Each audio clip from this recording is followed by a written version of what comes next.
Assalamualaikum warahmatullahi wabarakatuh. Saya Haikal Arif bin Nur Azman dari kelas I34 bidang kejuruteraan UiTM Dengkil. Saya akan menerangkan tentang tutorial menggunakan Google Docs dalam membuat Gantt chart.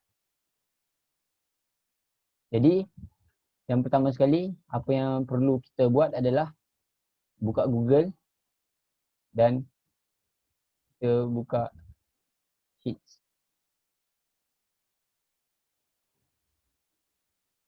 Terusnya, kita akan pilih blank sebagai tempat untuk kita buat projek. Jadi, kosong.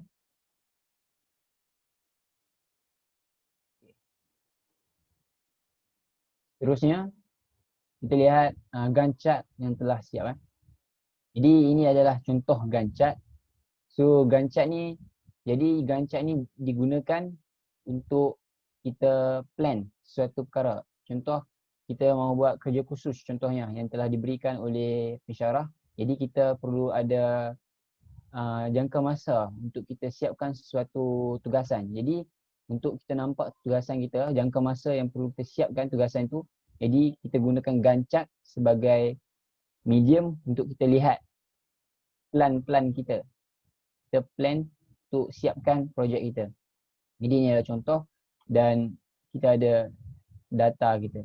So, jadi berdasarkan data ini, kita akan buat Gantt chart. Jadi pertama sekali kita salin lah. Okay, tekan Ctrl dan C. Kita salin. So ini ada kosong, kita tambah yang kedua dan kita paste. Jadi kita dah nampak kita punya data kita punya tugasan kita. Jadi kita beralih kepada sheet pertama. Jadi perkara yang paling penting sekali dalam membuat Gantt chart. Jadi yang pertama sekali kita perlu tulis kita punya contoh dalam tugasan ini kita hendak membuat rumah. Jadi yang pertama sekali kita perlu ada project. Seterusnya ada nama kita, nama syarikat kita. Seterusnya manager. Jadi untuk yang seterusnya kita ada tarikh start project. Jadi start project.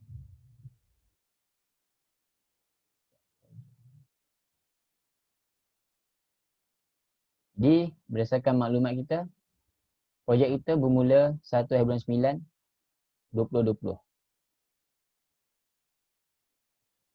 1 bulan 9 2020. Dan kita selang untuk sel A5, kita tulislah task tugasan kita. Terusnya bermula. Terusnya jangka masa. Berapa lama, berapa hari kita perlukan untuk kita siapkan tugasan kita. Sebenarnya masa tugasan kita sepatutnya tamat.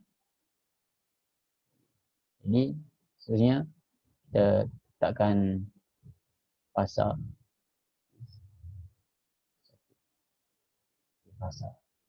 Fasa ni penting sebab kita ada fasa 1 atau fasa 2. Seterusnya kita tulis task tugasan kita yang pertama. Jadi kalau untuk tugasan ni, untuk fasa 1 kita ada 4 tugasan kan. Jadi kita tarik sampai 4. Jadi dia akan follow, dia akan ikut task 1, task 2, task 3 dan task 4. Terusnya kita letakkan tarikh kita. Tarikh kita bermula 1 bulan 9 2020. Jadi berapa hari yang kita perlukan untuk tugasan yang pertama? Jadi 3 hari. Kita tulis 3 hari.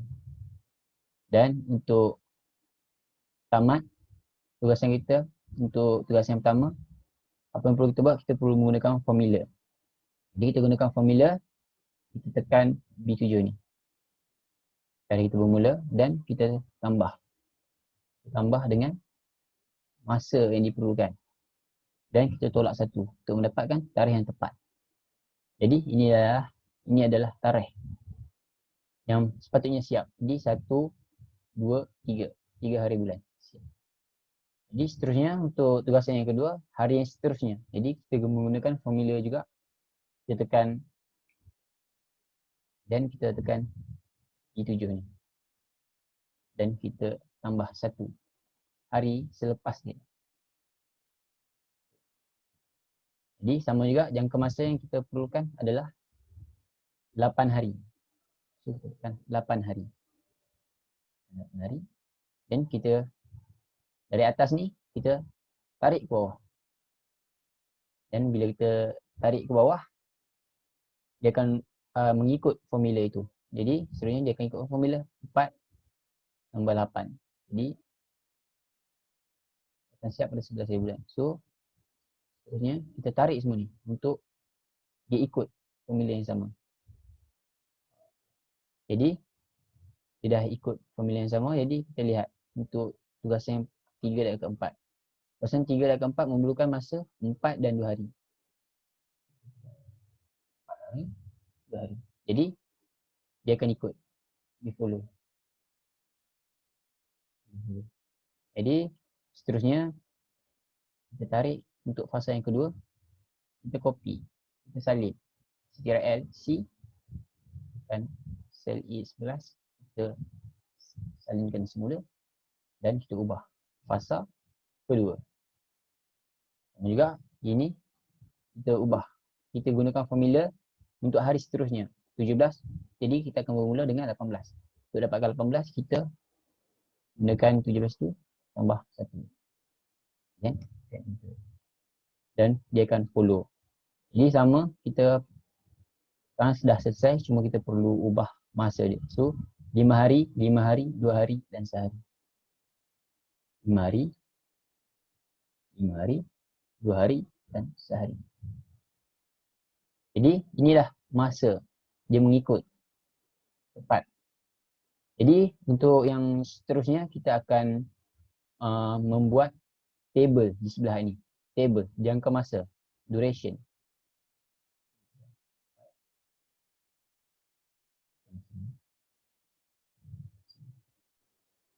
Seterusnya kita nak buat jadual. Jadi untuk jadual kita bermula dengan F4. Jadi kita tuliskan tarikh 1 hari bulan 9 2020. Dan kemudian kita tarik sampai 7 hari. Sebab apa kita perlu 7 hari untuk cukupkan seminggu. Jadi inilah untuk 7 hari untuk seminggu. Jadi kita tekan format, kita ubah dia, kita hendak dia jadikan dia sebagai hari saja. Format, kita number, semua format, kita custom number format. Dan kita ubah dia hanya D ataupun day, ini untuk hari. Jadi kita dah siap untuk sehari, 2 hari, 3 hari, 4 hari, 1 hari bulan, 2 hari bulan, 3 hari bulan, 4 hari bulan, 5 dan seterusnya. Sebenarnya untuk bawah ni nak jadikannya sebagai hari dia. Jadi 1 hari bulan untuk hari apa? So kita gunakan formula. Jadi guna formula, kita type X dalam kurungan ini, koma dan D sebagai D. Jadi use D. Tapi kita mahu T saja. Contoh kita mahu T saja. Mewakili D. Dan left. Kanan. Ujung ni. Koma. 1. Jadi siap untuk E. 1 hari bulan mewakili Tuesday. Sama juga ini.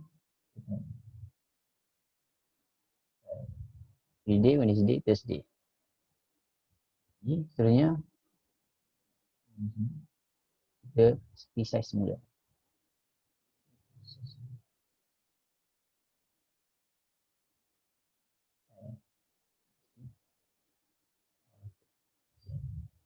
Jadi untuk atas ni kita mulakan hari kita.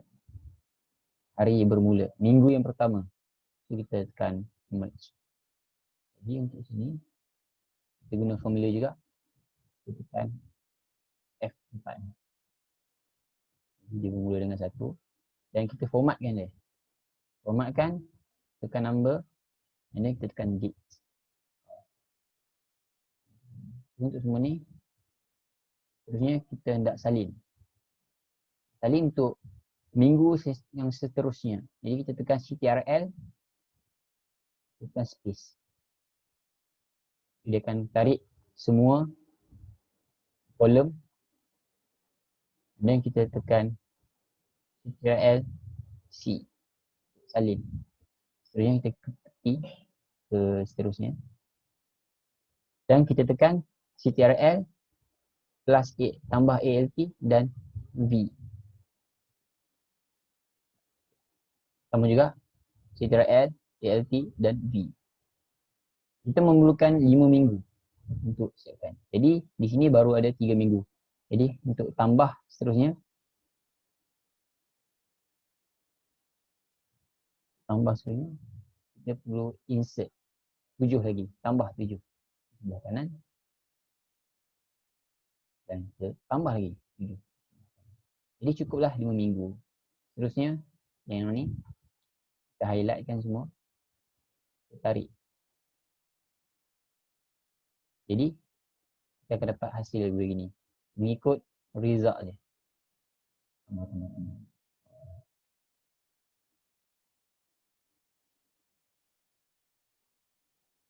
Dah siap begini dan kita resize semula.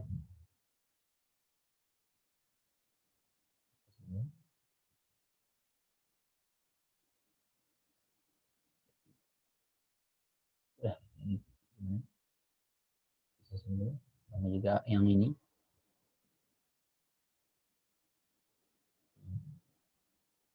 Ikut kita punya creativity.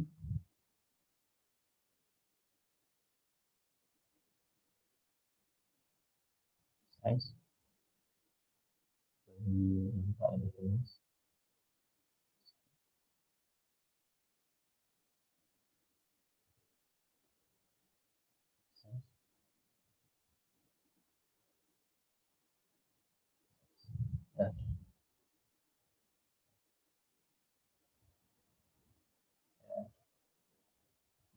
Jadi seterusnya apa yang perlu kita buat adalah untuk memudahkan kita untuk bila kita nak ubah tarikh dan ini akan follow, akan ikut tarikh yang kita ubah. Jadi kita tekan dekat sini, kita akan gunakan formula. Kita tekan kat F4 dia, bermula dengan F4. Kita tekan formula. Kita tekan pada D2 ni, kita tekan sini. Tekan sini dan kita tekan F4 dekat keyboard kita. Dan kita tekan enter. Jadi untuk yang seterusnya, yang kedua ni sama juga. Kita guna formula. Kita tekan yang tadi, F4 tadi. Dan kita tambah 1. Dan dah siap formula yang kedua, kita tarik.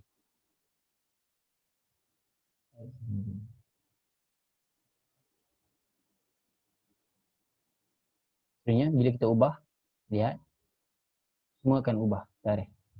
Jadi dia memudahkan kita untuk kita ubah tarikh. Contoh bila ada masalah ke, kita boleh ubah. Sebenarnya dah jadi begini dan kita hilangkan grid line. Hilangkan grid line. Bolehlah kita customize, kita warnakan ikut kita punya kemahuan. Ubah ada ubah creativity sendiri.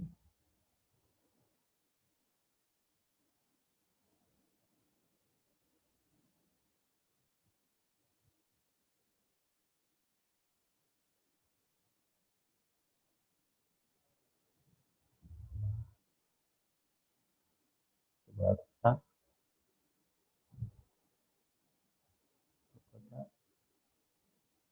Sebenarnya yang ini kita gunakan pin format dan kita tarik ke bawah. Yang bawah akan ikut. Sama juga yang ini. Yang kita nak buat.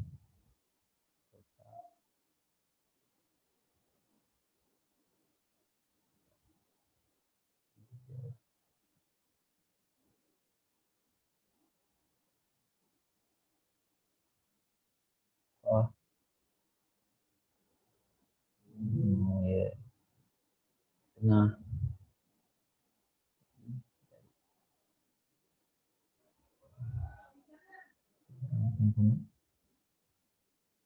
Tarik sampai ke sini. Dia akan ikut. Okey.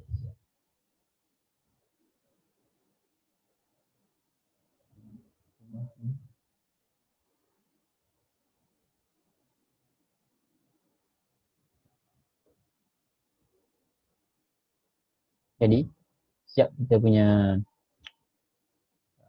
lagi. Dia juga kalau mau ubah.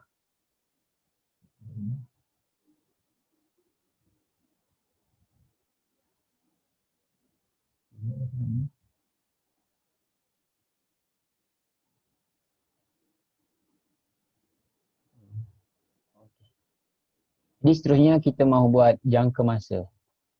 Punya jangka masa, nak nampak jangka masa.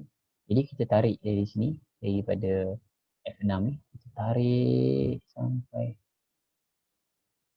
sampai hujung. Dan kita tekan format. Kita tekan conditional formatting. Dan seterusnya kita akan nampak begini. Jadi seterusnya bila nampak begini, untuk format rules, kita ubah kepada custom formulas. Ya, kita letakkan formula kita. Jadi formula kita adalah kan AND dan dalam kurungan F di 4 kemudian di start dulu di 6 dan koma sama juga F 4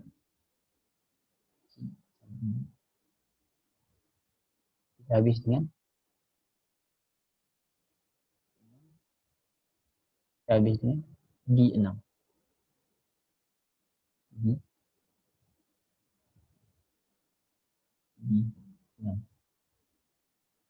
dan kita tutup. Jadi kita lihat dia sudah nampak jangka masa kita dan kita boleh ubah kuning lah ataupun ada hijau dan inilah hasil dia. Dan hasil dia sama, kita boleh ubah nama company, contoh nama projek kita boleh. Silvanas. Ubah nama company kita boleh ubah, contoh dekat DHD ke DHD, nama manager boleh, nak gua asing ke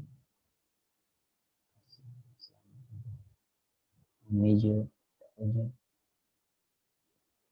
Dan task pun kita boleh ubah. Kita lihat task pertama planning, building, electrical, framing.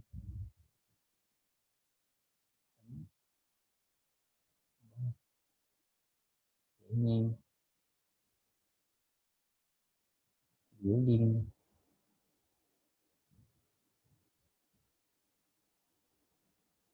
electrical, dan framing. Task yang seterusnya, kita lihat cabinets, door, pane, clean. Cabinets, door, 5 plus pin.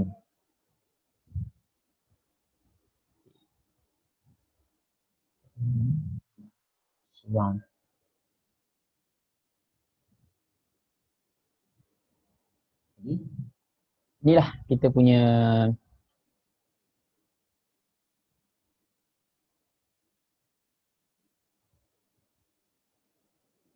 Jadi inilah kita punya Gantt chart.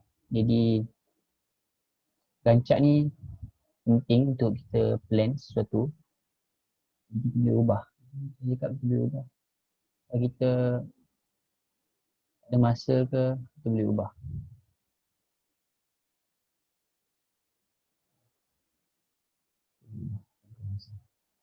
Jadi itulah tutorial daripada saya, tutorial membuat Gantt chart menggunakan Google Sheets.